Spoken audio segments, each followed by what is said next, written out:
Hello, guys. Welcome back to Purdue Overwatch NECC. This is week 3, Purdue Varsity versus Trent University. I am Ryu. And I'm G Money. And yeah, no, we're looking for another exciting match here from Purdue Varsity. We are 2-0 in the series so far. Things going swell for us. So let's hope that we add another win to that counter. So yeah, no, absolutely. Honestly, no idea what to expect here. We've had now an extra week of time to adjust to the new changes in the all-new just Overwatch, no longer Overwatch 2. So maybe we'll see a little more adjustment to the newness of it all that we saw last week, a little less chaos, but we'll see how things go. Yeah, and those of you who have been following us these past few weeks of NECC have seen that this Purdue varsity team is a very strong team. And moving into week 3 now against Trent University, we hope to see a lot of those new characters come out, especially since these teams have had, like you said, a week to sort of try them out and learn how to play certain comps around these characters. I'd like to see some more team composition and playmaking around these new characters because they're just so fun to see. You know, it's completely new and fresh for the new Overwatch rebranding, essentially, of the game. So it'll be really cool to see all those characters come out today. Absolutely, yeah. One thing that made me really sad last time is that we didn't see any Mizuki gameplay. You know, we saw gameplay of at least every other hero that's come out since, but we haven't seen Mizuki just yet, even though I do feel like from what I remember, Purdue Varsity was still kind of finding a place for him of exactly how he plays, but I do think personally that he does have a decent spot playing in where normally like a Brig or a Curie would play in a comp, which we've seen our support line play normally, but yeah, no, based on that, also, little conversations that were had with Purdue Varsity after that match last week, we know that they did favor, they did really enjoy the Domina. They did really enjoy the Jetpack Cat. Also claiming it, I remember them specifically saying that they thought it was kind of busted.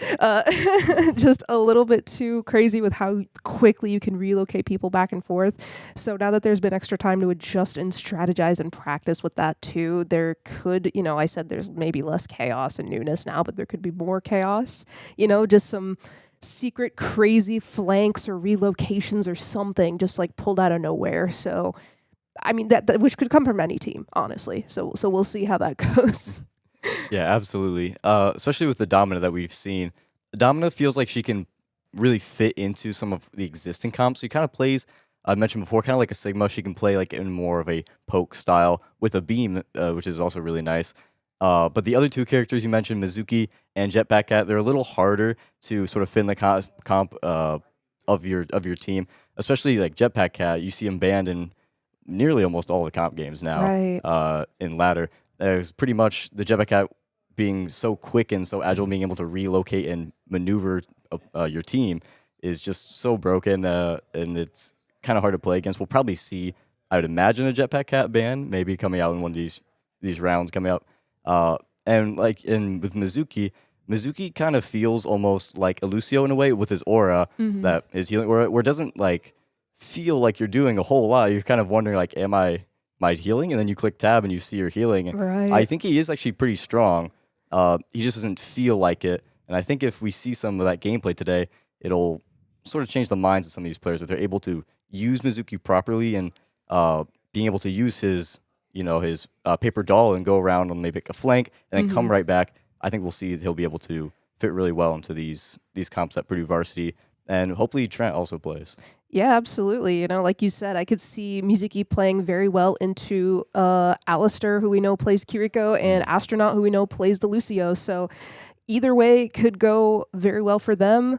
And here we are, first map of the series, best of 5 as usual. And who would have guessed it? We're going back to Lijiang Tower as our first map. As I understand why it's such a quick and easy pick. A lot of teams tend to love playing it as their first map, and going into it, we don't see the Jetpack Cat ban off the bat. Maybe that's something they're saving for later. We see a Mercy ban from Purdue Varsity and a Sigma ban from Trent University. It looks like these guys have done some homework. Yeah, the Mercy ban might seem a little odd at first, but maybe Purdue Varsity has been able to do some research on the players of Trent University to see if there is like a high-skilled Mercy player on that team.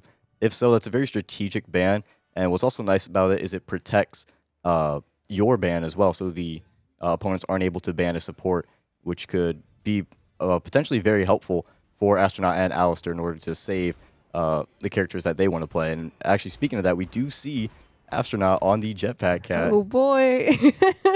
Yeah, you know, for all we know, maybe this is to do like a quick rotate out of spawn moment, but we do see Neeb starting off on the Symmetra there as both these teams start out on Lijiang Gardens. We see, I believe the labels are swapped here for those of you watching. Purdue Varsity playing, swapping onto the Tracer then after the fact.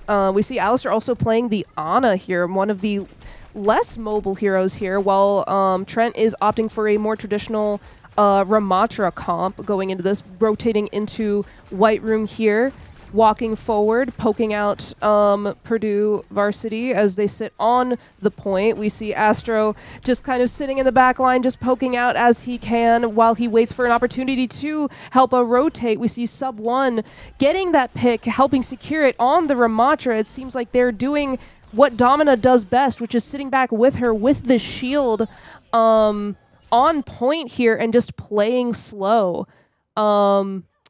Securing that point very, very easily, honestly. A little slow, but a little easy. And we see Neeb switching onto the Widowmaker here after that.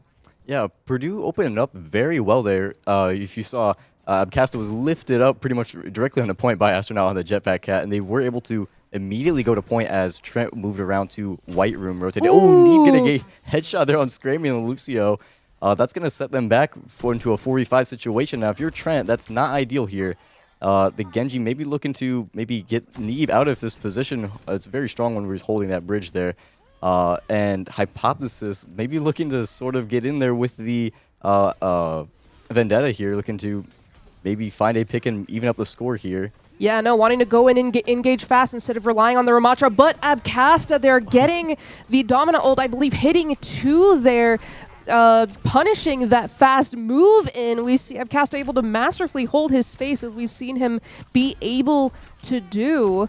You know, Neeb, we see masterfully also continuing to hold his off angle, despite the fact that the Genji maybe tried to distract him, but Purdue holding their space all individually beautifully. We see Astronaut here going into their spawn, grabbing the Vendetta. We'll see what he does with it. No, not being able to grab her off the map just yet, but using that engage, Sub 1 going in and getting a pick on the Genji, basically securing a fight win for them already, honestly, considering the fact that they're already pushed into Trent's spawn at the moment. Neeb getting 2 quick picks in the midst of the chaos is insane. Astro making sure that the Vendetta doesn't get the touch onto the point as well. Purdue, very beautiful use of space here. Just incredible seeing them be able to control space despite the fact that they're playing such an unconventional comp.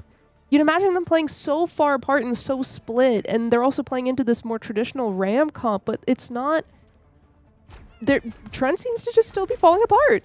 Yeah, that was honestly just a masterclass from Purdue on how to play Garden there on Lijiang Tower. They were able to so quickly lock down point and just literally hold that position with all they had. You saw Neeb on the Widow being able to hold incredible sightlines across the bridge and over into the rotate to White Room, completely leaving Trent very vulnerable and without a lot of space to work with. You know, as a tank, you want to create a lot of space, and that's something Abcasta is able to do very well, getting lifted by Astronaut there onto point. But Trent maneuvering around with the Sim TP to get to point very fast here in the opening fight. Yeah, absolutely. Taking the classic Sim TP strat straight to point, even though Astronaut was able to put Abcasta into the very, very front lines where normally teams would fight. But Neeb still getting picks here, despite the fact that Lijiang Tower is such a narrow map. We see Hypothesis on the Symmetra wanting to go in for the personal 1v1 punish on the Neeb. They will find that, not being able to rescue him there, but to what avail? Purdue was able to get the point off of that because the entire team rotated off of it to go punish Neeb. They're going to try and TP back in, but Purdue does have a hold on this point. Sub 1 does go down in the midst of the chaos, though. Astro assisting his team as best as he can. Alistair getting, I believe that 2 people were booped, but one was able to save themselves. The other, the Lucio, going down there. Alistair still going down, though, after, in the midst of this fight. Abcasta, we see fighting for his life against the Ramatra and then getting pulled away at 90 HP. Very masterfully done by Astro, doing his best to try and almost, I don't want to say the word babysit, but, you know, take care of his tank, get him in and out of where he needs to be.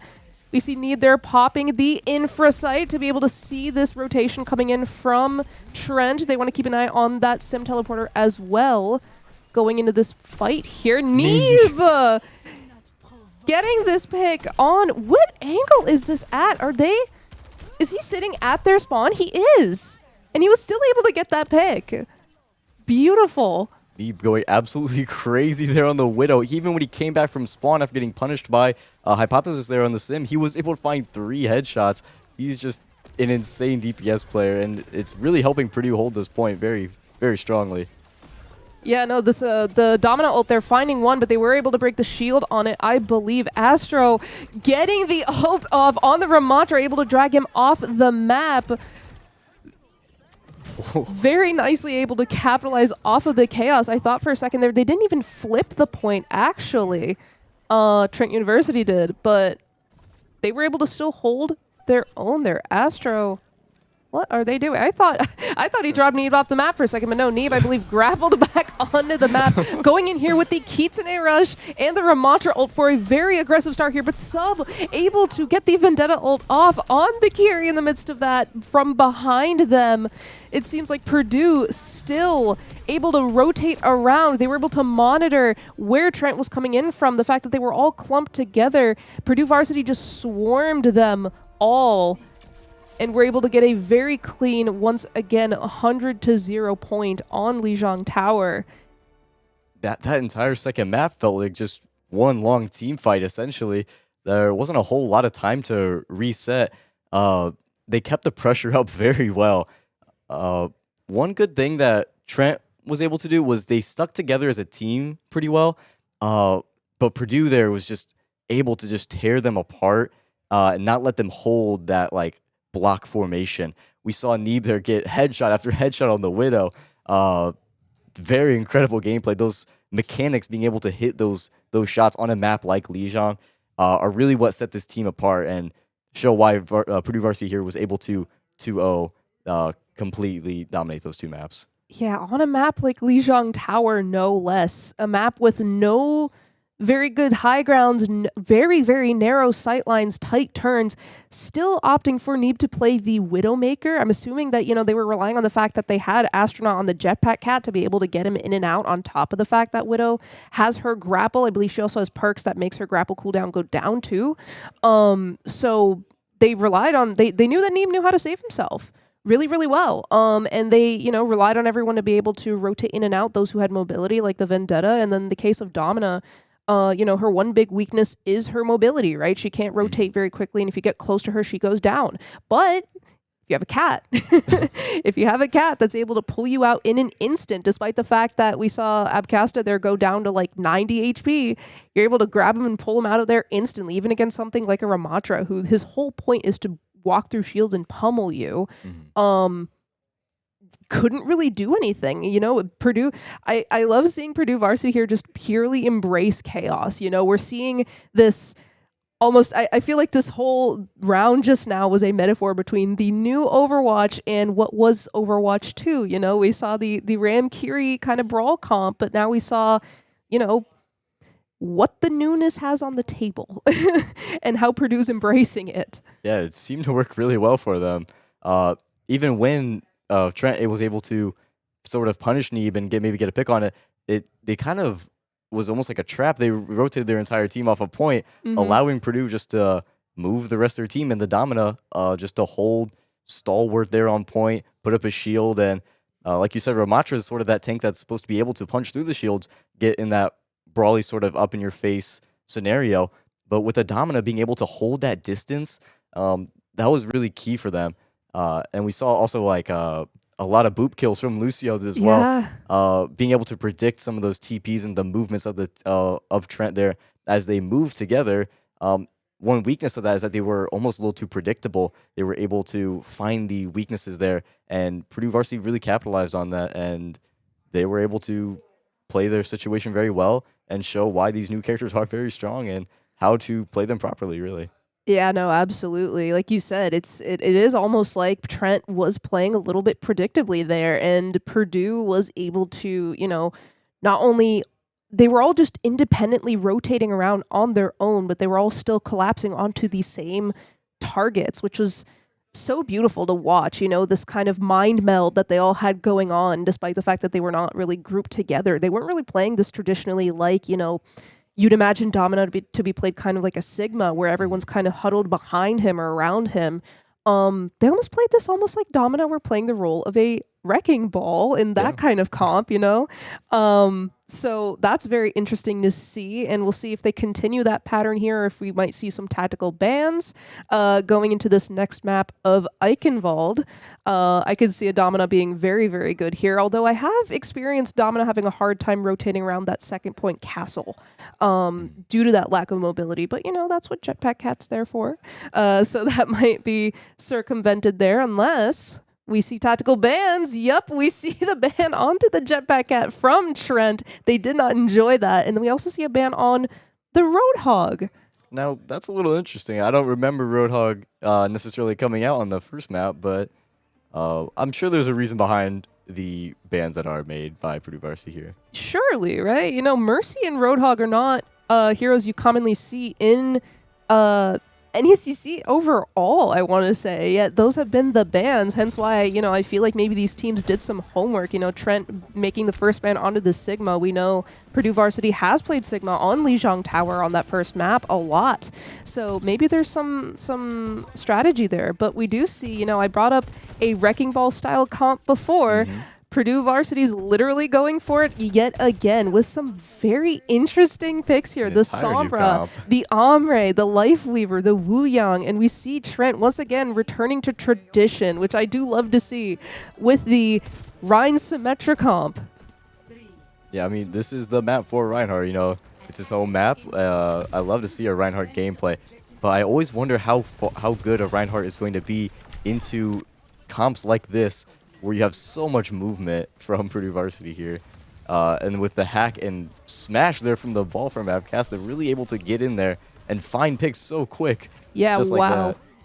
Wow, so fast already. The name of the game for a Wrecking Ball comp is displacement, and that's exactly what they're doing here to Trent, who are looking for the exact opposite. They're looking for coordination to try and TP very quickly, potentially to the point or to like the back of point if they're able to. But Purdue Varsity obviously wanting to make sure they time their slams very, very well, potentially for when they're trying to group together for those teleports. Neeb playing the part of the scout here, watching for the rotations, despite the fact that he's not invis, he's able to just stay there, not even peeking, not even going for a pick until his ball comes in and assisting and getting out barely with low HP. Alistair unfortunately going down the midst of the support, but it will not matter because Purdue was able to do what they set out to accomplish. Wow, I mean, it's sort of like what you said earlier about how Purdue is embracing chaos here, really just diving in and just smashing through any organization that Trent's looking to create here. We did see Neeb get picked off there, but he's going to be back so fast there on the Sombra. Same with Abcastu, who fell down to Oscar here. Yeah. He was playing pretty well on these Sojourn here. Yeah, no, barely able to get out with his life at 40 HP, but still very well done there, being able to get out there. Mate go down, though, to the Sombra. Unfortunately, he was doing very well there at taking that off-angle space for his team. Hypothesis on the Echo, that swap that was made there, trying to do that job for us. Now we see that they opted for the Echo, probably just for that little bit extra mobility to see if they could punish, these people that they are able to get low on Purdue Varsity's side, just like that. So maybe this is what they needed. They can't play all huddled together with that Symmetra like they were initially hoping to. They do need to kind of have a little bit of mobility on their side. Abcasta looking to still hold this cart in beyond the gates, being able to place mines there, and with the hack from Neeb looking to find Oscar, but is punished for it.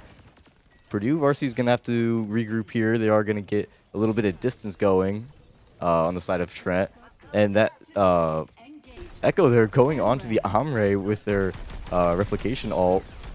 Looking to maybe find a pick. Doesn't look to find anything. Going to back up here. And the summer ult coming out. Hitting 3, no less. Alistair also then following up on it to help get picks off of that.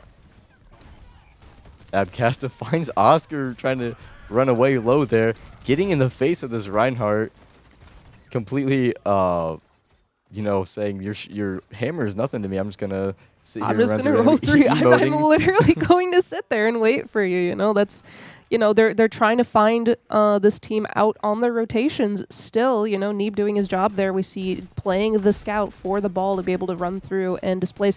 I do know Trent's going to have a very difficult time here trying to make their way to the cart or to the castle, wherever they're trying to rotate to as a team, and also fall victim to this poke that Sub 1 is just putting down on them from the high ground. We see him also having Armor ult in his back pocket just in case they do somehow make way, but it might take them a minute considering the fact that Abcasta and Neeb are continuing havoc in their spawn still. They love finding the opportunity to do that whenever they can. Yeah, Sub 1 has been critical for this team. Those nades from Omre able to completely separate the team. We saw the Rhine, their White Knight, getting isolated and falling down there really early after getting separated. And with a combination of Neeb and Abcasta on these two very hit-and-run characters, just doing drive-bys essentially in front of their spawn and just poking out so much damage that Trent's not really able to get anything going. They're looking to move and rotate. You can see them all moving together around the high end of that castle. Sub 1 going, getting Oscar. Oh my gosh, yeah. They did not like that rotation there coming from Trent. They're trying to punish it as best as they can. First trying to rely on the Omre ult when it does find picks, but no, they're not fast enough, so they use the EMP as well. Find 3, helps them at least get a pick on the Reinhardt, so that shuts that fight down at the very least. Now getting stragglers here as well. You know, they're prepared for any situation here. Just, you know, even though they did try and rotate into you know, not into the castle, which they were having a hard time trying to do. They tried to go into the left side there, which, you know, they were at least able to get up to the high ground. And now that they did pull these ults out from Purdue Varsity, they might have a better time to do so. So we'll see how that goes here in just a second. We see the Kiri wanting to go in for that punish onto Sub 1. They saw him there as a turret playing that entire time, and they wanted to get rid of it as soon as physically possible. This you know, very well coordinated dive on the high ground, much needed from Trent, and they will get the space they were looking for. Yeah, great threat analysis by Trent there, recognizing that the high ground is what they needed to take advantage of if they wanted to be able to push this cart. Getting Sub 1 off of there and be able to push this cart around the bend. It's Neeb falling dangerously low, looking to regain some health as the ult from Scrammy on the side of Trent comes out in order to protect them from the mines. We do have Shatter in hand for the Rhine. Yeah, might possibly see that come out. Yeah, no, the Rhine, I think, wanting to greed that as much as physically possible, considering that time is ticking down here. This could potentially be a last fight. Looking to punish solo ult Sub 1 there. They recognized the threat, but they weren't able to capitalize on it because Life Weaver gripped him out. Sub 1, in fact, getting a pick onto the Kiriko because of the high ground vantage, potentially. And the Rhine now scrambling to try and even the odds, get picks here, meet up with the rest of his team. Will they be able to get a touch? The Lucio trying his best. He will get the touch there, but get punished for it. We'll see.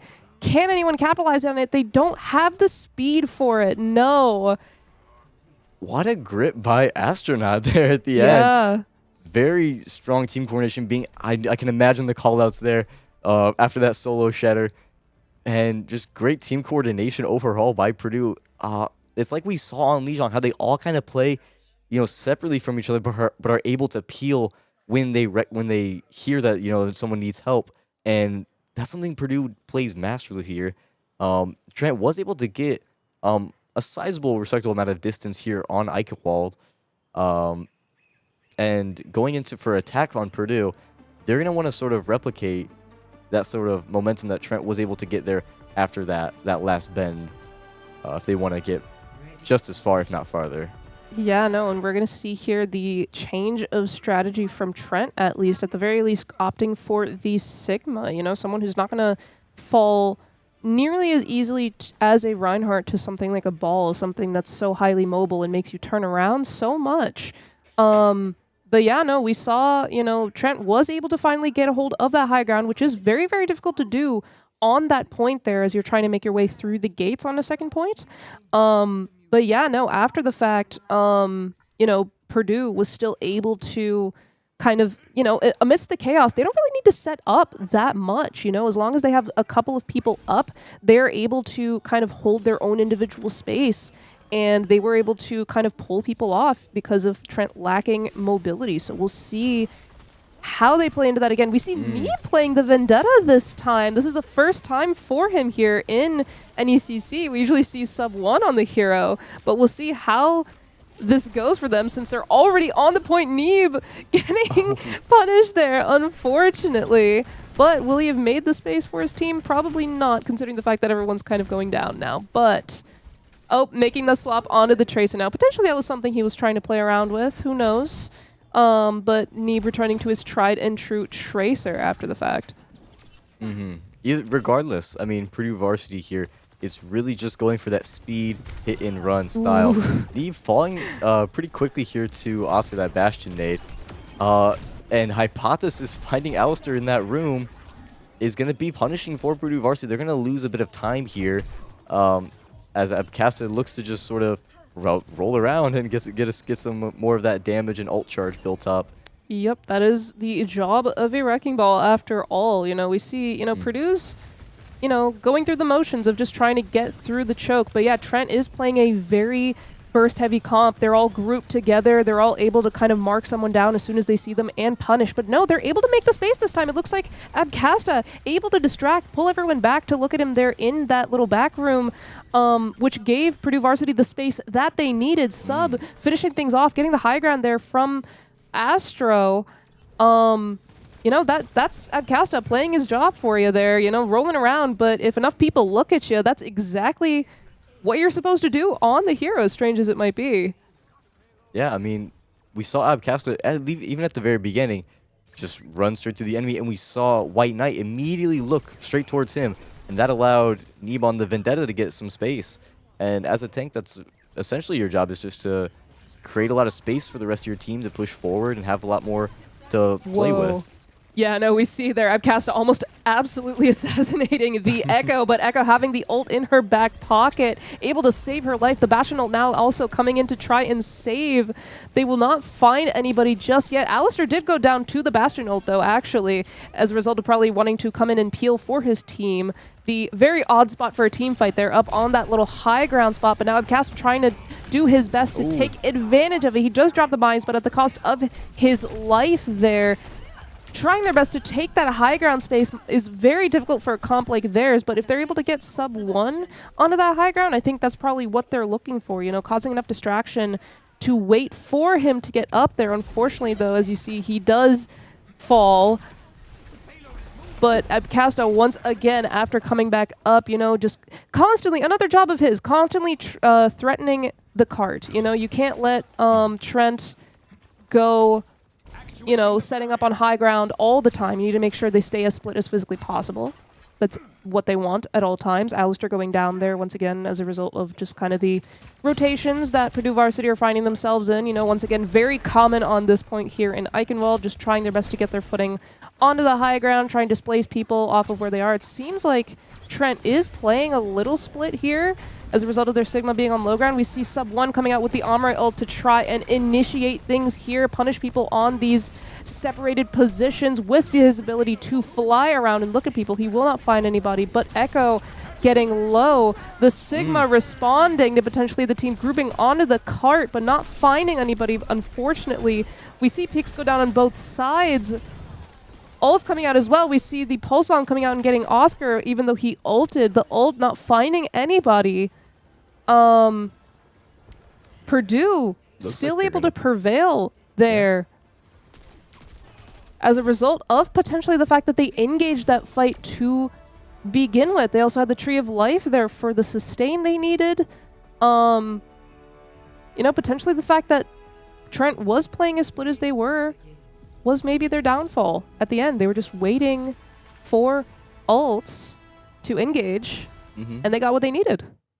Yeah, I think looking back, like talking about that final fight, we saw someone open with the Omri ult, and in response, we saw Trent use the Lucio ult in order to keep the team alive. But Purdue was able to have so much momentum and so much ult advantage that they were able to really get a lot of that momentum continuing to get around that last point. Like you said, with Abcasta being able to, as his job as tank, push the cart, and it forced the Sigma, White Knight there, to stay on cart as a Sigma. And we saw a little bit of a slip up with the Sig ult there on top of the tree, and really the tree also from Purdue being able to keep the team alive and just push the cart forward.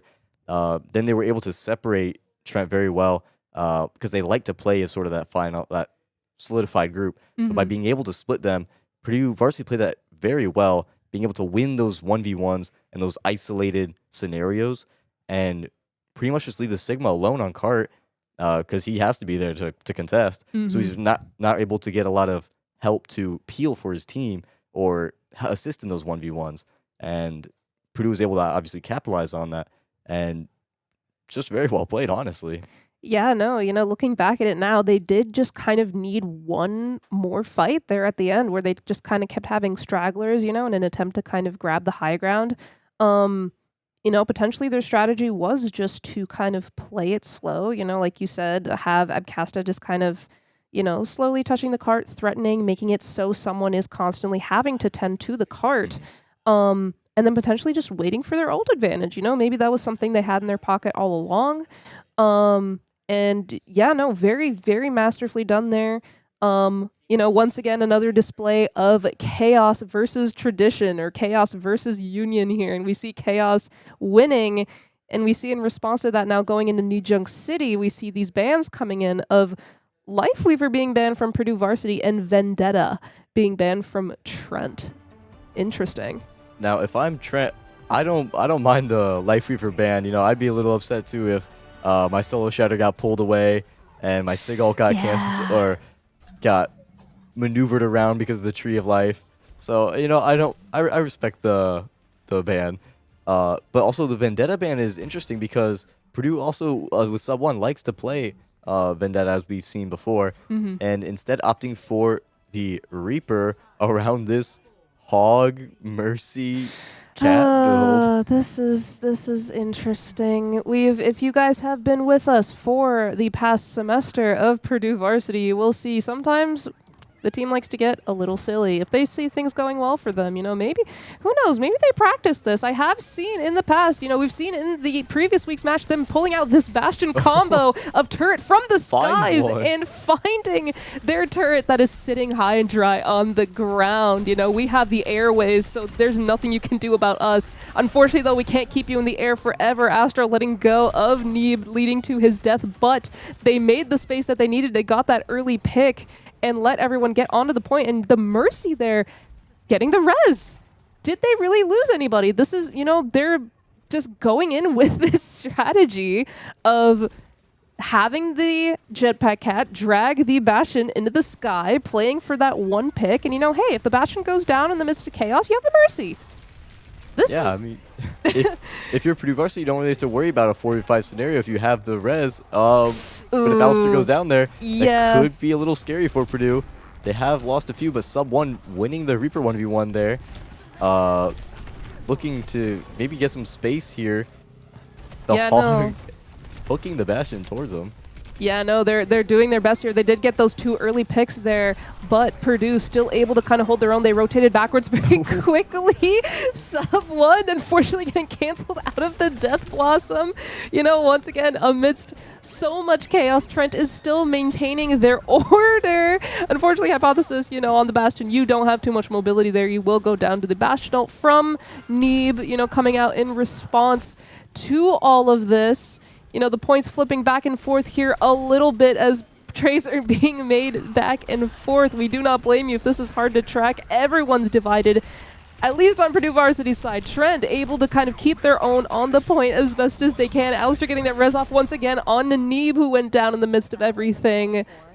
And getting picks as a result of it. This is the role that Alistair's playing on the Mercy. You know, we've seen Alistair be an incredible, you know, mechanically gifted support, but, you know, they decided to trade that in just for that res. Just for that, you know, what is it, 15, 17 second cooldown, something like that. Mm-hmm. Going in once again, look at this the aerial double assault. tether, the tethered cat with the tethered Mercy. You know, this is our ace in the hole right here. We need to keep him alive by any means necessary. And, you know, everyone else on the ground, they'll manage. You know, normally it's something you only see on some, say, Instagram Reels, but like seeing it in an actual NECC game is something to behold there, and they're making it work. They are. Abcasta and Sub 1 there on the ground, you know, having capabilities to heal themselves and stay alive, and it's working very well. They capped that first point, not without any resistance or any trouble there. Trent was able to get oh my gosh, some percentage on them. Yeah, no, we see Abcasta there kind of just like slowly but surely playing a 1v4 there and getting a pick as a result. Astro sacrificing his life to get a pick. You know, sometimes we say we got our ones and it's worth our life. That's what Astro went for there for a second.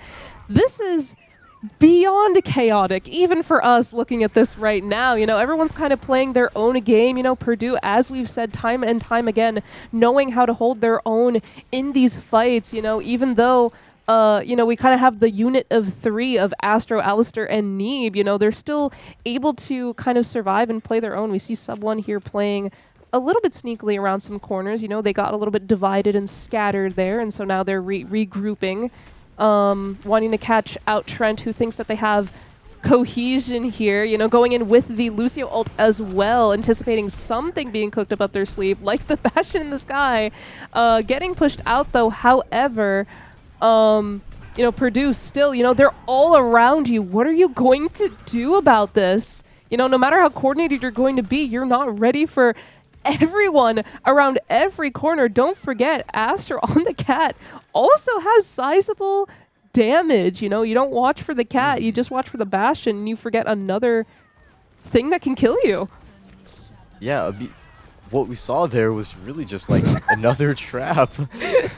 Cast a taking a hypothesis there who's on the Widow.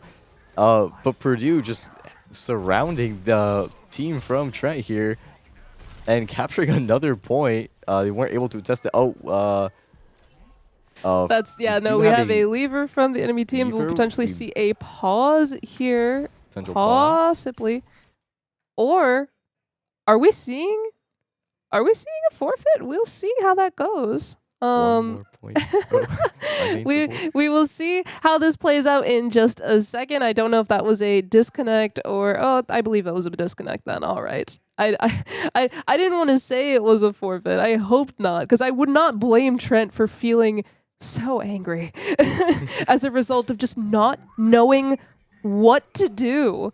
You know, what do you do into that? You can't scrim against this. You can't practice this. Everyone's all around you. No matter what, you know, the cat drags someone or something in your back line, you're going to get picked. There's nothing you can do. Very, very frustrating comp. Extremely. Absolutely. Neeb finding 3 there on the Bastion. Yeah, with assistance from Sub 1 with the Reaper ult, mind you. You know, Astra also using the cat ult to make sure, you know, he didn't find anybody there, I don't think, but... they wanted to make sure they got a clean team wipe there. It looks like they're trying to make this, you know, they mentioned one more point there in the team chat. Maybe that was them trying to keep it as swift as physically possible. You know, but no, again, Trent, you know, I fully hats off to Trent. They're keeping coordinated as best as they can. We see them still grouping together so quickly, even though Purdue is doing everything they can to rip them limb from limb. They group up once again. They get this point once again, once they are able to capitalize on the chaos. The Reaper and the Hog all just trying to tear through them, like you mentioned, like you said, just if we see Scram here trying just to poke out something, either try to force his Mercy off, but he gets the res on Abcasta. And now you have another Hog just sitting on point.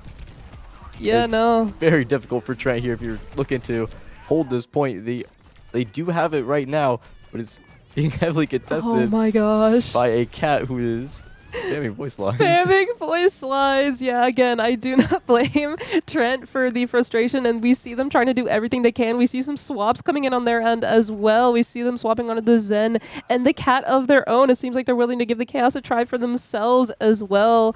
You know, Sub 1, once again, we see waiting in these shadows while we have a Bastion once again in the skies. There's nothing. Oop. There's nothing you can do about it. Maybe not, you know, maybe this was the way to go. Embrace the chaos with the Jetpack Cat. They're realizing just how strong it is, and it leads them to potentially win the fight. Yeah, I mean, maybe that's all they needed was just to, you know, if you can't beat them, join them. Join I mean, it yep. really worked for them. With the Flying Bastion Cat, these essentially just attack helicopters. Yeah, no, absolutely. You know, they're again.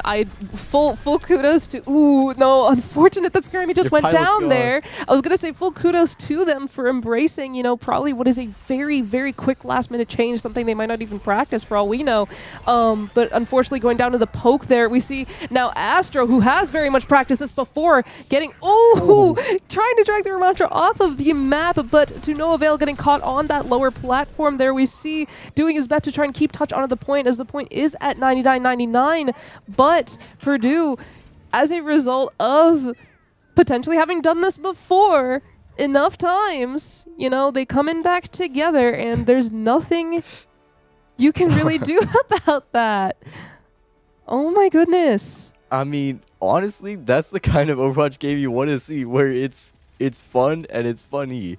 It's fun to play and it's funny to watch. It's just such a joy. This is kind of what we want to see Beautiful. from a lot of these Overwatch games, where it's just, look at these players just having fun. Neeb absolutely shredding there on the Bastion, and you could tell the Purdue varsity team was there having a fun time. Yeah. And Trent embracing it there, you know, just joining in on the fun with the Cat and the Bastion, and it worked out. They were on that last point. They made it 99.99. I mean, yeah, no, again, I just, like, I'm a little speechless, but, okay. This strategy of just completely going for broke, just relying on the Bastion, no matter what, you know, your Mercy damage boosting it, so he can, no matter what, he's able to go in and get a pick. All right, he gets picked off. What do we have now? We have a Reaper. You know, he's able to go in, flank into the back line, get quick picks. He's good at that. Oh, that doesn't work? Oh, we have a Roadhog. He's able to hook you in, potentially get a quick pick onto at least a squishy, or at least get someone really, really low to where someone else can finish off that pick. If you really try, there's sense there. You know, as silly, funny, like, as this looks, you know, I see, you know, these are still incredibly smart players, right?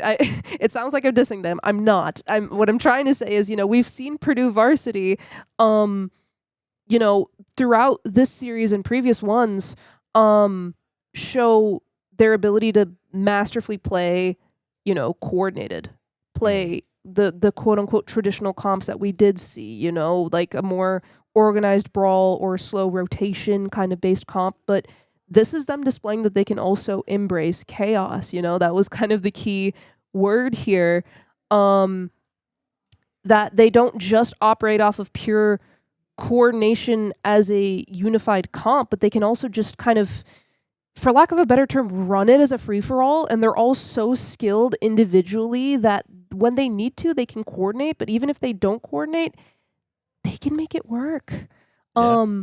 And again, I know I was saying it over again, but like full on, you know, good games, hats off to Trent, because in the midst of all of that, the way that they were still able to make sure, you know, they reset, they went in all together as 5, you know, they were trying to go in and dive onto people. They recognized the weak points in these comps very, very quickly. You know, and again, they tried their best to make that very quick adaptation to this comp. You know, they were like, no matter what we do, we can't adapt to it. Screw it. We're going to try what they're doing now. Yeah. And it was working to an extent. Again, I full, like, you know, maybe they're going to take some notes from this and be like, dang, maybe we try this comp in the future, because I don't know what to do against this. Yeah.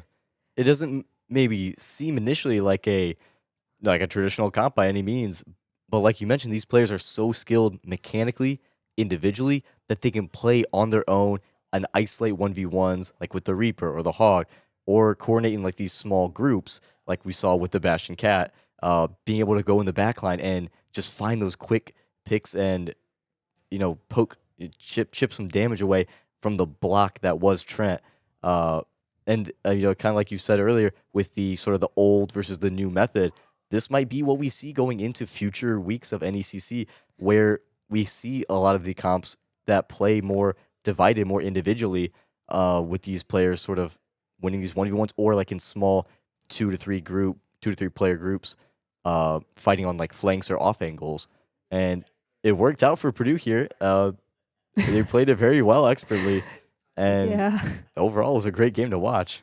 Yeah, oh my goodness. Like it was, like you said, some of the best Overwatch isn't just like a masterclass of perfection and organization. It's also just people having fun, chaos, people getting picked off in funny ways, getting dragged off the map. And, maybe this is what Overwatch is going for. But hey, like I said, there is still absolute sense there. We don't see Purdue varsity just kind of going for clips, going for funnies. There is what they did still made sense to me. Maybe I'm reaching here, but for all we know, maybe they're going to be setting a precedent here. If teams look at their matches in the future and go, "Ooh, we're against Purdue varsity next. What did they do?"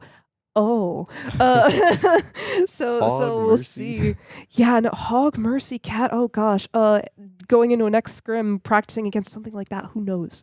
But yeah, no, it's very, very interesting to see how these players are evolving now with not only the new state of the game, but, just against each other, right?